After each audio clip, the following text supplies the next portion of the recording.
Hello. Tata steel आज stock split हुआ है।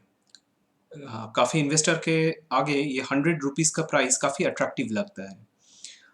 टाटा स्टील इसका ऑल टाइम हाई से 50% नीचे ट्रेड कर रहा है और इमीडिएट जो हाई था उससे करीब करीब 40% नीचे ट्रेड कर रहा है। अब सवाल है कि ये प्राइस में टाटा स्टील को बाई किया जा सकता है या नहीं, जानेंगे इस वीडियो में। पूरा स्टील सेक्टर का एक एनालिटिकल वीडियो है ये, ताकि इससे आपके समझ में आएगा सिर्फ टाटा स्टील ही नहीं, बाकी एंटायर जो स्टील मैन्युफैक्चरर्स है, जो प्रोमिनेंट स्टील मैन्युफैक्चरर्स है, उन वो सब स्टॉक्स में क्या पोजीशन लेना चाहिए, क्या चल रहा है अभी ग्लोबल मार्केट में, इंडियन मार्केट में। चलिए समझते हैं steel sector. Hi, this is Anik Mitra. I'm a SEBI registered investment advisor. In this video, I will be explaining you steel sector in details with the outlook and current scenario. शुरू करने से पहले मेरा एक declaration है, ये video कोई by और सेल रिकमेंडेशन के लिए बनाया नहीं गया है। जो स्टॉक्स या कंटेंट यहाँ पे डिस्प्लेड है वो कोई बाई और सेल रिकमेंडेशन नहीं है, ये सिर्फ नॉलेज शेयरिंग पर्पस बनाया गया है। चलिए समझते हैं स्टील सेक्टर। स्टील सेक्टर समझने के लिए तो हम लोग को तीन चार चीजें समझना पड़ेगा स्टील सेक्टर का डिमांड सिनेरियो, स्टील सेक्टर में प्रोडक्शन सिनेरियो क्या चल रहा है, और डिमांड और सप्लाई का आउटकम आपको प्राइस के तौर पे मिलेगा।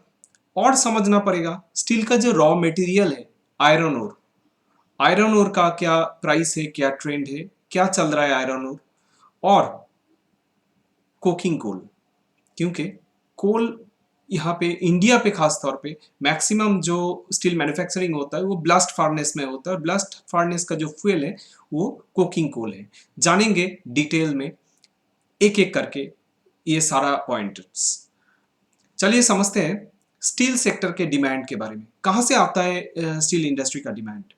देखिए, सबसे ज्यादा डिमांड स्टील इंडस्ट्री का जो आता है वो आता है बिल्डिंग एंड कंस्ट्रक्शन सेक्टर में। बिल्डिंग एंड कंस्ट्रक्शन सेक्टर करीब करीब 40% स्टील कंज्यूम करता है, जहां इंफ्रास्ट्रक्चर सेक्टर 30% स्टील कंज्यूम करता है। यानी कि ये जो 40 और प्लस 30 यानी कि 70% स्टील करीब करीब ये infrastructure and real estate sector consume करता है। नेक्स्ट आता है इंजीनियरिंग एंड मशीनरी सेक्टर, जो स्टील यहाँ पे इनपुट मटेरियल के हिसाब से यूज होता है। करीब करीब 20% कॉन्ट्रीब्यूशन है इंजीनियरिंग एंड मशीनरीज का, और ऑटोमोबाइल सेक्टर करीब करीब 10% स्टील को कंज्यूम करता है। तो ये है इंडियन मार्केट का सिनेरियो। अब ग्लोबल मार्केट भी इससे बहुत ज्यादा कुछ डिफर नहीं करता है। समझते हैं इंडियन स्टील कंजम्पशन के बारे में। देखिए, इंडियन स्टील डेटा अगर लेटेस्ट क्वार्टर Q1 FY23 को हम लोग देखता है तो कंटिन्यूअस बेसिस पे लास्ट 5 इयर्स ये Q1 का डेटा देखेंगे तो ये कंटिन्यूअस बेसिस पे स्टील कंजम्पशन ऊपर के साइड में है। मतलब ये जो इंडस्ट्रीज के बारे में हम लोग डिस्कस किया, जैसे इंफ्रास्ट्रक्चर हो गया, रियल एस्टेट हो गया, इंजीनियरिंग मशीनरीज, ऑटोमोटिव, ये सब अच्छा खासा कंट्रीब्यूट कर रहा है, स्टील कंज्यूम कर रहा है। तो स्टील कंजम्पशन इस क्वार्टर Q1 FY23 में हाईएस्ट लेवल पे देखा गया है, जो है 27.7 million turns in total in India.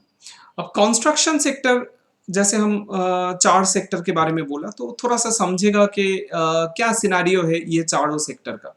तो कंस्ट्रक्शन सेक्टर अगर देखते हैं तो ये रोड ट्रांसपोर्ट और हाईवे सेक्टर एक मेजर कंट्रीब्यूटर है कंस्ट्रक्शन सेक्टर का।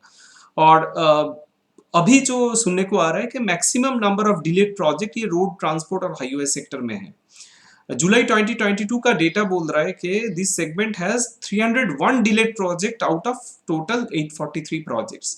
तो प्रोजेक्ट डिले है, रोल ओवर स्लो है, मगर हो रहा है। इतना सारा प्रोजेक्ट्स अंडर कंस्ट्रक्शन और लेट से पेंडिंग है, ये चल रहा है इसका काम। तो आगे चल के ये कंस्ट्रक्शन एक्टिविटीज खत्म होगा तो ऑब्वियसली इससे आउटपुट तो आएगा। तो हो सकता है वो बहुत नज़दीकी टर्म में ना आए, मगर थोड़ा लॉन्ग टर्म में इससे कंस्ट्रक्शन सेक्टर का एक्टिविटीज बढ़ेगा ओवर द लॉन्गर रन। और इसके तहत हम लोग को ये भी मालूम है कि गवर्नमेंट ये 5 साल के लिए इंफ्रास्ट्रक्चर बजट एक बड़ा बजट तय किया है। तो थोड़ा समझेगा हाईवेज को। देखिए अभी थोड़ा स्लो डाउन तो है। अगर लेंथ ऑफ हाईवेज बिल्ट देखा जाता है तो FY20 से 21 में कम था, FY22 में अच्छा खासा कम है। जहाँ पे देखा जाता है कि 3979 किलोमीटर ही कंस्ट्रक्शन हुआ है FY22 में। FY21 में 4218 किलोमीटर कंस्ट्रक्शन हुआ है। मगर साइमल्टेनियसली ये बात भी हम लोग को दिमाग में रखना पड़ेगा कि ये 2 ईयर खासतौर पे FY21 और पार्ट ऑफ FY22 जो कि थोड़ा सा कोविड रिलेटेड स्लो डाउन यहाँ पे था। Despite infrastructure push by the government थोड़ा स्लो डाउन है। तो hopefully it will catch up. Real estate sector का एक मेजर कंट्रीब्यूशन रहा है स्टील सेक्टर में। तो रियल एस्टेट सेक्टर बोला जा रहा है कि अभी काफी सालों का जो इन्वेंटरी पाइल अप हो रहा था अभी थोड़ा ईज्ड आउट हो रहा है। थोड़ा रियल एस्टेट सेल्स बढ़ा है, यानी कि जो 7-8 मेजर सिटीज है वहाँ पे इन्वेंट्री थोड़ा कम होने को देखने को मिल रहा है। और प्राइसेस भी ये सब सिटीज में थोड़ा बढ़ा है। अब देखेंगे मशीनरीज एंड इंजीनियरिंग सेक्टर। देखिए मशीनरी और इंजीनियरिंग सेक्टर में मेक इन इंडिया जो गवर्नमेंट का प्रोग्राम है मेक इन इंडिया, जिसके लिए गवर्नमेंट काफी पुश कर रहा है, वोकल फॉर लोकल। तो ये चलते हुए machineries and engineering sector will be a major beneficiary. क्यों? क्योंकि अगर FY22 का डेटा देखेंगे तो India 10.1% of India total import is contributed by this sector, machineries and engineering sector. करीब करीब 10% का टोटल इंपोर्ट का करीब करीब 10% सिर्फ मशीनरी और इंजीनियरिंग सेक्टर से हुआ है। और गवर्नमेंट जब मेक इन इंडिया का बात कर रहे हैं तब जाके ये सेक्टर का तो एक मेजर रोल रहेगा। अब मशीनरी सेक्टर में ऑन द कॉन्टेक्स्ट बोलना चाहेगा कि मशीनरी सेक्टर में करीब करीब 32% इंपोर्ट चाइना से होता है। इंडिया चाइना रिलेशन भी इस मुद्दे पे एक बार दिमाग में रखना चाहिए। तो मशीनरी सेक्टर का कंट्रीब्यूशन स्टील कंजम्पशन में आने वाले दिनों में बढ़ना है इंडिया में। समझता है ऑटोमोबाइल सेक्टर। देखिए ऑटोमोबाइल सेक्टर करीब 3 साल का स्लो डाउन से जा रहा है। अब सीवी मतलब कमर्शियल व्हीकल को लेते हैं तो 2018 में जुलाई में जब एक्सेल लोड इंक्रीज किया गया था तब से सीवी सेक्टर में स्लो डाउन है, यानी कि रादर उससे पहले से ही थोड़ा स्लो डाउन है। उसके बाद एक अच्छा खासा स्लो डाउन सीवी में यानी कि कमर्शियल व्हीकल में देखने को मिला है।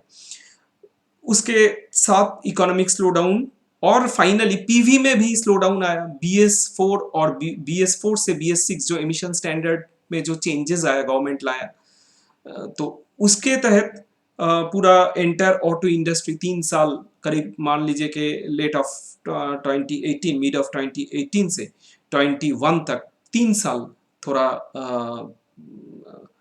लैंग्वेजिंग था। अब थोड़ा रिवाइवल ऑटो मार्केट में देखने को मिल रहा है।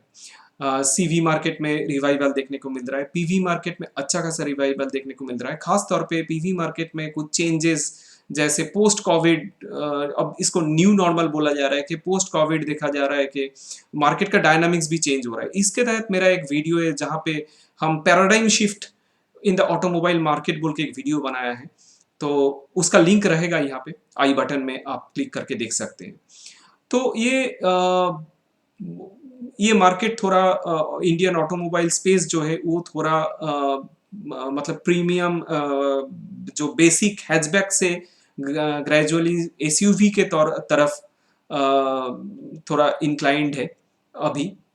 उसमें थोड़ा शिफ्ट हो रहा है टुवर्ड्स एसयूवीज। पहले जैसे मार्केट का ज़्यादा कंट्रीब्यूशन, एक सिग्निफिकेंट ज़्यादा कंट्रीब्यूशन आपका पीवी से सॉरी मिलता था हैचबैक से, तो अभी एसयूवी का कंट्रीब्यूशन काफ़ी ज़्यादा बढ़ चुका है। तो ऑटोमोबाइल मार्केट में रिवाइवल है, तो this is a good news for steel industry, क्योंकि स्टील कंजम्पशन इससे बढ़ेगा। समझता है यानी कि ये देख के हम एक बार इंटरप्रेट कर सकते हैं कि इंडियन मार्केट में थोड़ा मतलब कंस्ट्रक्शन ले लीजिए, रियल एस्टेट ले लीजिए, फिर मशीनरीज इंजीनियरिंग ले लीजिए और ऑटोमोबाइल ले लीजिए, इससे ये सारा सेक्टर में रिवाइवल देखने को मिल रहा है। तो hopefully going forward steel sector में अच्छा खासा डिमांड डोमेस्टिक मार्केट में देखने को मिलेगा। समझता है global steel consumption, China is the largest consumer of steel. इसके तहत ये भी बोलना जरूरी है कि China also is the highest producer of steel. करीब करीब 57% स्टील चाइना प्रोड्यूस करता है, करीब करीब 52% स्टील चाइना कंज्यूम भी कर लेता है। India is the second largest producer of steel. Simultaneously India का जो कंजम्पशन है करीब करीब 6% का कंजम्पशन इंडिया कर लेता है। इसके अलावा यूरोजोन का एक मेजर कंट्रीब्यूशन होता है, 7.5% कंजम्पशन यूरोजोन करता है। और यूएसए और यूएसएएमसी यानी कि यूएसए, मेक्सिको एंड कनाडा कुल मिला के करीब करीब 8.3% कंज्यूम करता है। तो इस कॉन्टेक्स्ट में बोलना चाहिए कि यूएसए का ओवरऑल जो स्टील इंपोर्ट होता है उसका करीब 2% कंट्रीब्यूशन इंडिया का है, और मेजर कंट्रीब्यूशन जो है वो मैक्सिको और कनाडा का ही है। अब थोड़ा ग्लोबल स्टील कंजम्पशन एक इम्पॉर्टेंट मुद्दा है, क्योंकि अगर स्टील कंजम्पशन ग्लोबली बढ़ेगा तो या घटेगा, अकॉर्डिंगली इसका इम्पैक्ट डिमांड में आएगा। तो समझ लेता है बिगेस्ट कंज्यूमर चाइना को, क्या सिनारियो है चाइना का फिलहाल। देखिए चाइना का स्टील डिमांड अभी थोड़ा स्लो है, gradually slowing down as COVID crippled up construction activity. में चाइनीज स्टील का जो क्रूड स्टील का जो आउटपुट है, यहाँ पे क्रूड स्टील, फिनिश्ड स्टील, ये कॉन्टेक्स्ट आता है, मगर इतना डिटेल में अभी जा नहीं सकता है। तो क्रूड स्टील का जो आउटपुट है वो 3.5% ईयर ऑन ईयर डाउन है एट 96.6 मिलियन टन। और जनवरी टू मई अगर देखेंगे इस पीरियड के दौरान करीब करीब 8.7% डाउन है चाइनीज क्रूड स्टील आउटपुट। अब बोल रहा है कि चाइनीज जो स्टील मिल्स है वो थोड़ा प्रेशर में है ड्यू टू वीक डिमांड, और इसके कारण वो लोग एक्सपोर्ट बढ़ा रहा है वापस से। मई और जून में एवरेज से लास्ट 5-6 मंथ्स का जो एवरेज है उससे ज़्यादा एक्सपोर्ट चाइना से देखने को मिला है। अब एक्सपर्ट्स बोल रहा है कि इन Q2 FY23 जहाँ पे चाइनीज स्टील का आउटपुट कम देखने को मिलेगा, यहाँ से भी कम देखने को मिलेगा, यानी कि डिक्रीज होगा चाइनीज स्टील आउटपुट। अभी चाइना रियल एस्टेट काफ़ी समय से अंडर प्रेशर है, सबको मालूम है, मगर अभी थोड़ा रिकवरी का साइन देखने को मिल रहा है। यहाँ पे गवर्नमेंट कुछ जो बाइंग रेस्ट्रिक्शन था वहाँ पे उसको लोकल गवर्नमेंट कुछ उसमें ईज आउट किया है, और अथॉरिटीज़ उसका मॉर्गेज रेट को भी कट किया है। तो ये थोड़ा पुश है रियल एस्टेट सेक्टर का रिवाइवल के लिए चाइना में। अब अगर स्टील प्रोडक्शन का वॉल्यूम देखता है तो मान लीजिए कि अच्छा, उससे पहले एक बार थोड़ा यूएस और यूरोपियन यूनियन को भी समझ लेता है। यूएस का थोड़ा स्लो डाउन तो ऑब्वियसली है due to higher inflation and increasing rate, interest rate. तो आज भी Fed 75 basis point rate hike किया है, तो इसके कारण थोड़ा स्लो डाउन तो चाइनीज कंजम्पशन यूएस का रियल एस्टेट सेक्टर में देखने को मिलेगा। अभी भी US home sales data down ही है, और आगे चल के हो सकता है और थोड़ा सा सॉफ्टनेस दिखेगा ये सब डेटा में। तो यूएस से मेजर कुछ एक्सपेक्टेशन इमीडिएट टर्म में नहीं है, मगर चाइना हो सकता है थोड़ा सा रिवाइवल देखने को मिले। अब बात आता है यूरोपियन यूनियन का, एक मेजर कंज्यूमर है स्टील का, हम लोग डिस्कस किया है, करीब करीब 7.5% कंजम्पशन FY22 में यूरोपियन यूनियन किया है। अब यूरोपियन यूनियन में सबसे ज़्यादा जो प्रॉब्लम है वो है रशिया और यूक्रेन वॉर की वजह से, क्योंकि इसके कारण यूरोपियन जो यूरोपियन यूनियन का जो जीडीपी है या आईआईपी डेटा है, वहाँ से स्लो डाउन देखने को मिल रहा है और आगे चल के एक्सपर्ट्स एक्सपेक्ट कर रहा है कि आगे चल के ये और खराब होगा और थोड़ा सॉफ्ट होगा। और ये डेटा यूरोपियन यूनियन का और एक इम्पॉर्टेंट डेटा है। अगर आप ऑटोमोबाइल सेक्टर को देखते हैं तो ऑटोमोबाइल सेक्टर में करीब कॉन्जिक्यूटिव 11 मंथ्स का सेल्स डी ग्रोथ देखने को मिला है, यानी कि नंबर ऑफ यूनिट सेल्स में डी ग्रोथ देखने को मिला है कंजिक्यूटिव 11 क्वार्टर्स में। ये हम सीवी का बात कर रहे हैं, कॉमर्शियल व्हीकल का बात कर रहे हैं यूरोपियन यूनियन का। अगर बात करता है कॉमर्शियल पैसेंजर व्हीकल का, तो उसमें भी ऑलमोस्ट उसी टाइप का स्लो डाउन मतलब सेल्स डी ग्रोथ देखने को मिला है यूरोपियन यूनियन में, यानी कि overall automobile sales gradually and consistently going down in European Union. अब बात है कि इसका इनपुट कॉस्ट एक इम्पॉर्टेंट मुद्दा है जो अभी अंडर प्रेशर है, क्योंकि कोकिंग कोल का प्राइस ग्लोबली बढ़ रहा है और यूरोप में अच्छा खासा गैस शॉर्टेज है। चाइना रशिया जो मेजर सप्लायर था गैस का, वो करीब करीब 60% कट किया है अपना सप्लाई। तो इसके कारण स्पेशली जर्मनी और पूरा यूरोपियन यूनियन ही थोड़ा फ्यूल शॉर्टेज में रन कर रहा है। तो ये सिनारियो एक कंजम्पशन पे, यूरोपियन यूनियन के कंजम्पशन पे, स्टील कंजम्पशन पे एक इम्पैक्ट रखेगा और वो अगर एडवर्स इम्पैक्ट होता है तो उसका इम्पैक्ट ग्लोबल स्टील डिमांड में आएगा। अब चलिए थोड़ा समझते हैं सप्लाई साइड स्टील इंडस्ट्री का। अब कॉन्टिनेंट वाइज अगर देखेंगे तो Asia and Oceania is the largest consumer of steel, क्योंकि करीब करीब 75% Asia and Oceania largest manufacturer of steel Asia and Oceania 75% manufacture करता है, क्योंकि China is the largest producer, 75% China अकेला ही प्रोड्यूस करता है। India is the second biggest, तो obviously Asia and Oceania largest contributor होगा। अब देखिए कंट्री वाइज अगर टॉप 10 मैन्युफैक्चरर्स देखता है तो चाइना 57%, इंडिया 6% ग्लोबल स्टील का मैन्युफैक्चरिंग में कंट्रीब्यूशन चाइना का 57%, इंडिया का 6% है। Followed by other countries Japan, USA, Russia, south Korea, Germany, Turkey, Brazil, Iran, ये सब टॉप 10 स्टील मैन्युफैक्चरर्स हैं। अब देखता है कि FY 22 में अगर इंडिया का स्टील डेटा देखते हैं तो स्टील प्रोडक्शन थोड़ा देखिए यहाँ पे crude steel production, finished steel production और कंजम्पशन के बारे में बोला गया है। साइमल्टेनियस स्टील एक्सपोर्ट और स्टील इंपोर्ट के बारे में भी ये डेटा शो कर रहा है। तो क्रूड स्टील जो फिनिश्ड स्टील में फिर वापस मैन्युफैक्चरिंग में लगता है, तो उसका छोड़ दीजिए। अब फिनिश्ड स्टील का जो प्रोडक्शन था लास्ट FY 2022 में, तो उसमें 113.25 मिलियन टन का प्रोडक्शन था, जिसमें 105.41 टन इंडिया कंज्यूम कर लिया है। अब स्टील एक्सपोर्ट और स्टील इंपोर्ट सेम था FY 19 और 20 में।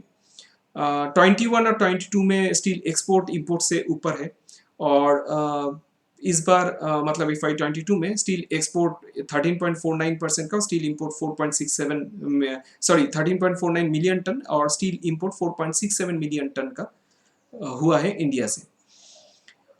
अब ये Q1 FY 23 का डेटा है, जिससे समझ में आ रहा है कि क्रूड स्टील, फिनिश स्टील और कंजम्पशन तीनों ही ग्रेजुअली बढ़ा है Q1 FY 21, 22, 23 में कॉन्टिन्यूसली बढ़ा है। तो FY 23 में इंडिया का कंजम्पशन हाईएस्ट लेवल पे है, करीब करीब 31.39 मिलियन टन का इंडिया का क्रूड स्टील प्रोडक्शन है, जहाँ पे कंजम्पशन 27.69 मिलियन टन का है। अब इंडिया से जो स्टील एक्सपोर्ट होता है उसका थोड़ा समझेगा कि इंडिया का स्टील एक्सपोर्ट का डेस्टिनेशन क्या है। सबसे ज़्यादा देखिए ये data year two year very करता है। इस बार जैसे टार्की सबसे ज़्यादा मतलब सबसे ज़्यादा ह्यूज क्वांटिटी में जो एक्सपोर्ट हुआ है, सबसे ज़्यादा एक्सपोर्ट हुआ है वो टर्की में हुआ है। 18% overall steel export from India, उसका 18% टर्की में हुआ है, मगर लास्ट ईयर सिनेरियो ऐसा नहीं था। इसके बाद नेक्स्ट आता है कि यूएई जो 11% ऑफ इंडियन स्टील कंज्यूम किया है, और इसके अलावा नेक्स्ट है बेल्जियम और वियतनाम जो 10% करके इंडिया का स्टील यहाँ पे एक्सपोर्ट हुआ है।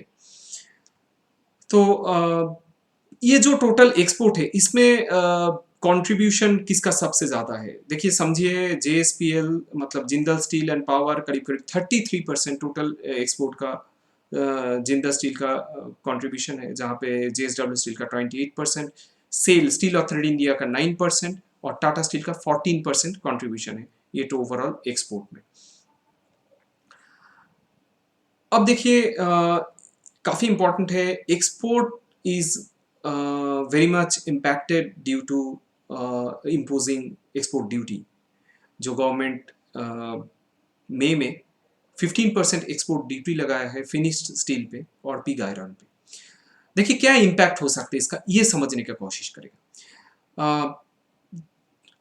गवर्नमेंट 15% इंपोर्ट ड्यूटी लगाया है फिनिश्ड स्टील पे, मगर सेमीज मतलब सेमी फिनिश्ड जो स्टील है और एलॉय स्टील है इसमें कोई टैक्स नहीं है। तो कंपनीज जो लोग एलॉय स्टील और सेमी फिनिश्ड स्टील एक्सपोर्ट करते हैं इन लोगों के लिए कोई इम्पैक्ट नहीं है।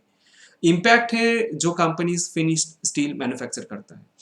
अब टाटा स्टील बोल रहा है कि 40% एक्सपोर्ट डाउन हुआ है, ओवरऑल इंडिया का 40% एक्सपोर्ट डाउन हुआ है post this export duty, imposing of export duty by the government. तो एक्सपोर्ट वॉल्यूम 40% नीचे है। अब FY22 का अगर स्टील प्रोडक्शन वॉल्यूम देखेंगे तो Tata steel 31.03 million turns produce किया है। जिंदल स्टील, सेल और जेएसडब्ल्यू स्टील का वॉल्यूम भी आपको देखने को मिल रहा है। अब देखिए एक Q1 FY23 में अगर हम बात करता है तो steel production volume Tata Steel का, खासतौर पे इंडिया स्टील प्रोडक्शन वॉल्यूम जो मतलब एक्सपोर्ट के बाद मतलब एक्सपोर्ट ड्यूटी लगाने के बाद एक्सपोर्ट वॉल्यूम इम्पैक्टेड है, हम बोला ओवरऑल 40% डाउन है, मगर इंडिया का जो प्रोडक्शन वॉल्यूम है वो अगर देखेंगे तो आप देख सकते हो कि Q1 FY23 में JSW स्टील का वॉल्यूम बढ़ा है from 4.93 million turns, Tata steel 4.63 से 4.92 मिलियन टन्स और JSW स्टील 2.01 से थोड़ा डाउन है। JSW स्टील सॉरी ये डेटा जिंदल स्टील का है, जिंदल स्टील 2.01 से 1.99 मिलियन टन्स, थोड़ा सा डाउन है जिंदल स्टील का। टाटा स्टील का अगर देखते हैं तो इंडिया का 6% ईयर ऑन ईयर बेसिस पे टाटा स्टील का प्रोडक्शन अप हुआ है इंडिया मार्केट में प्रोडक्शन वॉल्यूम, मगर यूरोप में 9% ईयर ऑन ईयर डाउन है और थाईलैंड में Tata steel Thailand 11% year on year D growth हुआ है वॉल्यूम में थाईलैंड में, टाटा स्टील थाईलैंड में।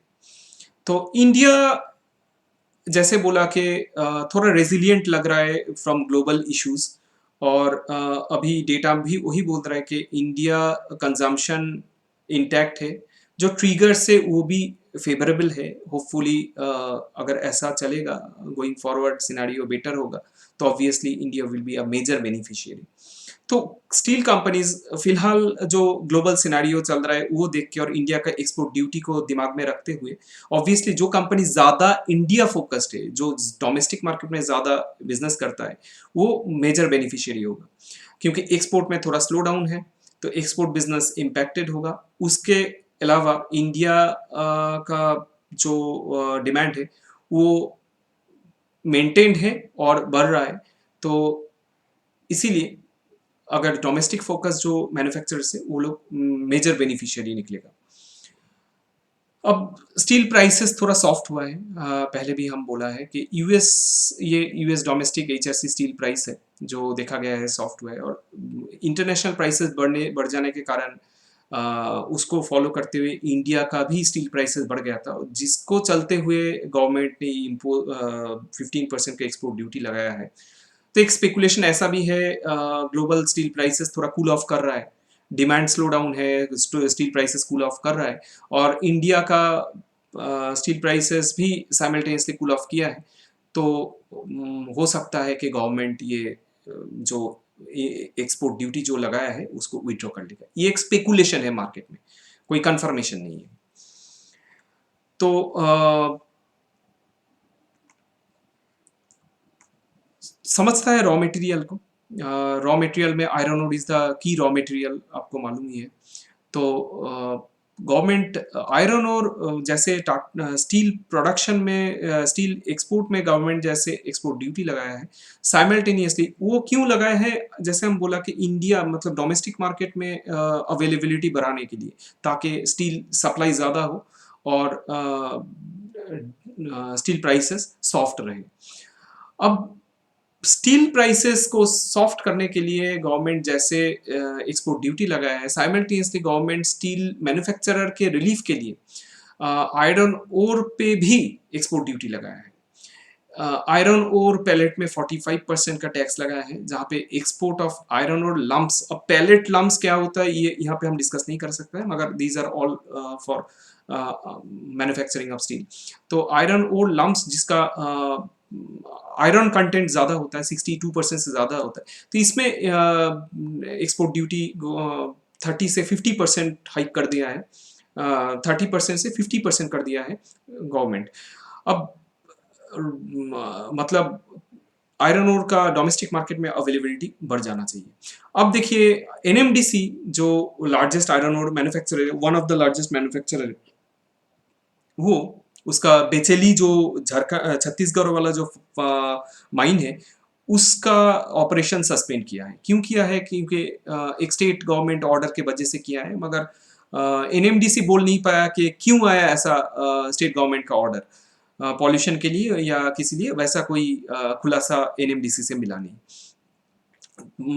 इन द कॉन्टेक्स्ट बोलना चाहिए, जो बेचेली माइन है, ये एनएमडीसी का जो एंटायर एनुअल वॉल्यूम होता है उसका 40% ये सिर्फ ये एक माइन कंट्रीब्यूट करता है। तो एक इम्पॉर्टेंट माइन का ऑपरेशन बंद हो गया, तो उसके तहत थोड़ा आयरन ओर का डिमांड सप्लाई मिसमैच हो सकता है। अब टाटा स्टील का कुछ अपना कैप्टिव माइंस भी है, तो iron ore capacity Tata Steel बोला है 30 मिलियन टन जो पर एनम का टाटा स्टील का मैन्युफैक्चरिंग कैपेसिटी है। टाटा स्टील वर्क कर रहे हैं उसको बढ़ाने के लिए 60 to 65 million tonne per annum manufacturing capacity iron ore के लिए टाटा स्टील बनाएगा। तो कंपनीज जो ऑब्वियसली आयरन ओर जिनका कैप्टिव प्लांट्स है, वो थोड़ा रेजिलिएंट होगा, आयरन ओर के प्राइस फ्लक्चुएशन से थोड़ा इंसुलेटेड होगा। और इन द कॉन्टेक्स्ट बोलना चाहिए टाटा स्टील करीब करीब 100% आयरन ओर अपना कैप्टिव माइन से ही कंज्यूम करता है।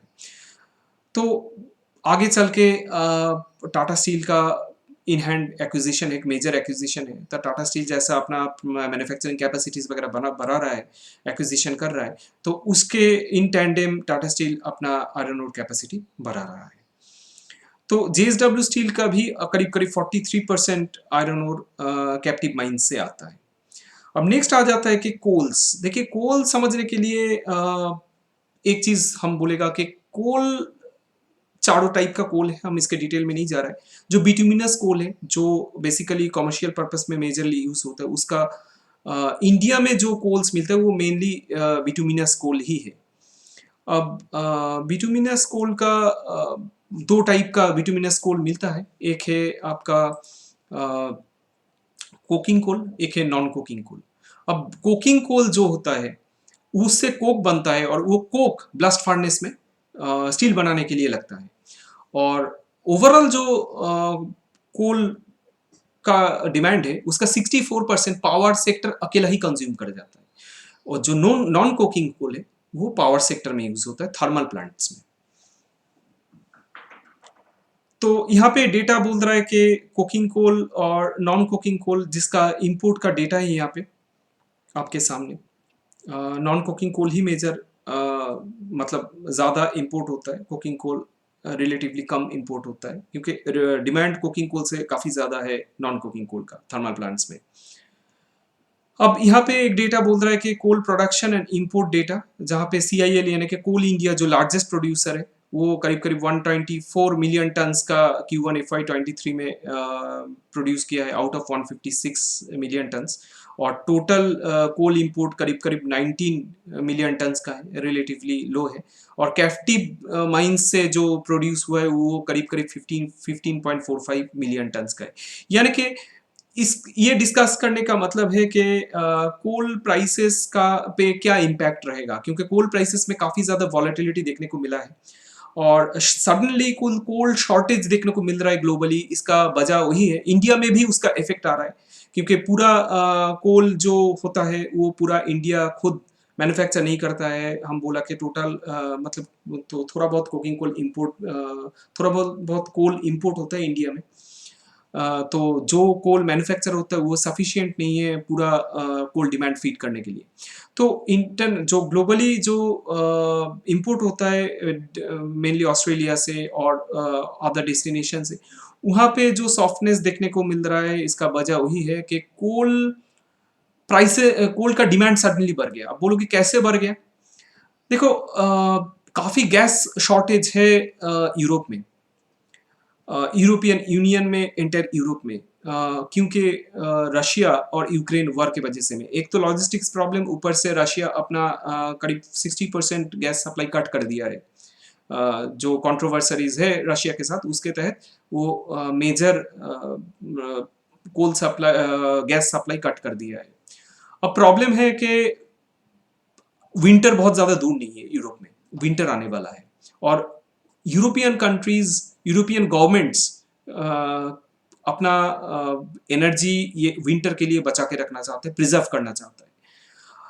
तो उसके लिए आपको फ्यूल चाहिए, गैस मिल नहीं रहा है, तो इनका जो थर्मल प्लांट से जो ऑलमोस्ट इनएक्टिव था सालों से, उसको रीइग्नाइट कर दिया है यूरोपियन यूनियन, यूरोपियन कंट्रीज में वो सारा बहुत सारा वैसा थर्मल प्लांट्स फिर वापस से चालू हो गया है। गैस बेस्ड जो प्लांट्स है वो तो ऑलमोस्ट बंद पड़ा है और थर्मल प्लांट्स काफ़ी सालों के बाद फिर वापस से रीइग्नाइटेड हुआ है। और यही वजह है जिसके कारण ग्लोबल कोल शॉर्टेज देखने को मिल रहा है। देखिए, ये सब इंफॉर्मेशन ऑब्वियसली वेरियस मैनेजमेंट से मिलता है। तो ये कोल का अनसर्टेनिटी तो ऑब्वियसली है, करीब करीब इसमें इसके कारण कोल प्राइसेस में भी काफ़ी ज़्यादा वॉलेटिलिटी देखने को मिला है कुकिंग कोल प्राइसेस में।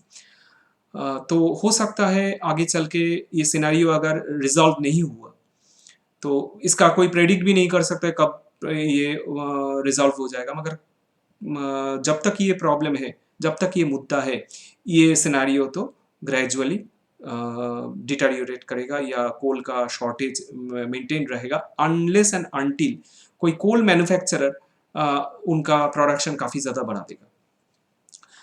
तो ऑन द कॉन्टेक्स्ट बोलना चाहिए कि टाटा स्टील का करीब करीब 21% कोल अपना कैप्टिव माइन से टाटा स्टील को लेता है। तो कोल प्राइसेस के वॉलेटिलिटी के कारण थोड़ा मार्जिन प्रेशर तो आ सकता है स्टील मैन्युफैक्चरर्स को, जो फिलहाल Q1 FY23 में भी थोड़ा सा देखने को मिला है। तो आगे चल के ये थोड़ा पॉइंट ऑफ कंसर्न हो सकता है। तो एक बार पूरा चीज़ को अगर समराइज करता है तो ग्लोबल कंजम्पशन अगर आप देखते हो तो ग्लोबल कंजम्पशन में थोड़ा सा स्लो डाउन, अनसर्टेनिटीज है। India consumption story is absolutely intact. India का एक्सपोर्ट, स्टील एक्सपोर्ट में टैक्स लगाया गया है, गवर्नमेंट टैक्स लगाया है, एक्सपोर्ट ड्यूटी लगाया है। तो जो कंपनीज डोमेस्टिकली फोकस्ड है उनके लिए अच्छा है। अब जो कंपनीज बाहर एक्सपोर्ट करता है उन लोगों के लिए थोड़ा सा इशू हो सकता है। अब बात आया कि टाटा स्टील का, तो टाटा स्टील का देखिए करीब-करीब 42% टाटा स्टील का जो एंटायर कंसोलिडेटेड रेवेन्यू है उसका 42% आता है इसका इंडिया बिजनेस से। इसमें कोर बिजनेस जो टाटा स्टील स्टैंड अलोन है इससे आता है अराउंड 34%। ये हम लेटेस्ट डेटा बोल रहे हैं Q1 FY23 का। करीब-करीब 34% कोर बिजनेस से आया टाटा स्टील का। और बाकी जो Tata steel long products, Bhushan steel वगैरह है, ये सब लेके करीब-करीब 42% रेवेन्यू कंसोलिडेटेड टाटा स्टील में 42% रेवेन्यू आपका इंडिया मैन्युफैक्चरिंग से आता है, जहाँ पे मार्जिन करीब-करीब 25% का था Q1 FY23 में। अब यूरोपियन बिजनेस करीब-करीब 28% कंट्रीब्यूट किया है ये Q1 FY23 में, जहाँ पे मार्जिन 23% है। थोड़ा मार्जिन प्रेशर तो है वहाँ पे, कोई डाउट नहीं है। और मतलब रशिया का इन्वेशन के बाद ये एक ही क्वार्टर देखने को मिला है हम लोग को, और ख़ास तौर पे जो गवर्नमेंट का जो टैक्स एक्सपोर्ट ड्यूटी लगाया है उसका इम्पैक्ट फुल्ली तो देखने को नहीं मिला है, क्योंकि वो पिछले मंथ में मई में ही हुआ है। तो 2 मंथ में पूरा इम्पैक्ट समझ में नहीं आएगा, आगे चल के उसका इम्पैक्ट समझ में आ सकता है। अब टाटा स्टील जो थाईलैंड है उसका कंट्रीब्यूशन काफ़ी कम है, 2.7% के आसपास उसका कंट्रीब्यूशन है। तो ये तो पूरा चीज़ ध्यान में रख के टाटा स्टील पे डिसीजन लेना है कि टाटा स्टील इंडिया ऑब्वियसली जो डोमेस्टिक मैन्युफैक्चरिंग है उसका मेजर हिस्सा इंडिया में ही रहता है, और टाटा स्टील का एक्सपोर्ट कम होता है, मगर मतलब रिलेटिवली कम होता है। मगर ये साइमल्टेनियसली दिमाग में रखना पड़ेगा, यूरोपियन बिजनेस और थाईलैंड बिजनेस का भी एक कंट्रीब्यूशन है टाटा स्टील का जो कंसोलिडेटेड रेवेन्यू में। यूरोप में थोड़ा स्लो डाउन है, ग्लोबल थोड़ा स्लो डाउन है। प्राइसेस थोड़ा कूल ऑफ किया है, मगर स्टील प्राइसेस कूल ऑफ किया है, इसका जो इनपुट मटेरियल है उसका भी प्राइसेस कूल ऑफ किया है। कूल ऑफ किया है खास तौर पे एक एक्सपेक्टेड स्लो डाउन के वजह से। तो आगे चल के हो सकता है कि इंडिया जो प्राइसेस है, सप्लाई में कहीं पे कुछ कमी नहीं है।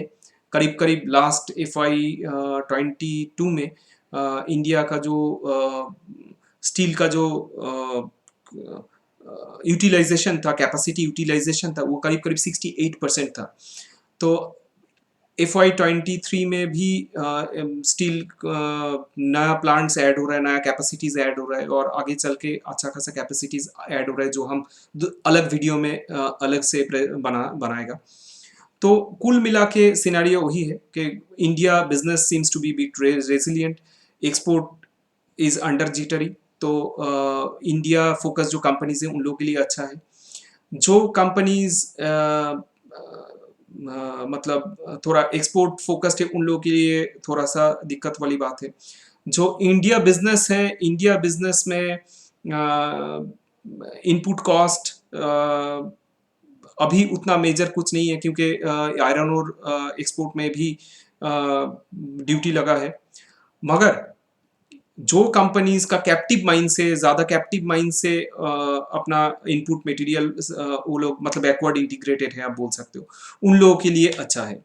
तो ये सारा डेटा हम आपसे डिस्कस किया, आपसे शेयर किया, इससे फाइनली डिसीजन आपको लेना है।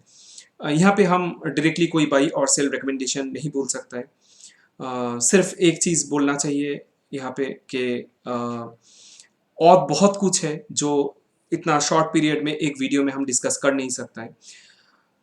तो देखते रहिए मेरा वीडियो, सब्सक्राइब कीजिए, और काफ़ी सारा एनालिटिकल वीडियो आपका डिसीजन मेकिंग प्रोसेस और आपका अंडरस्टैंडिंग क्लियर होगा इससे।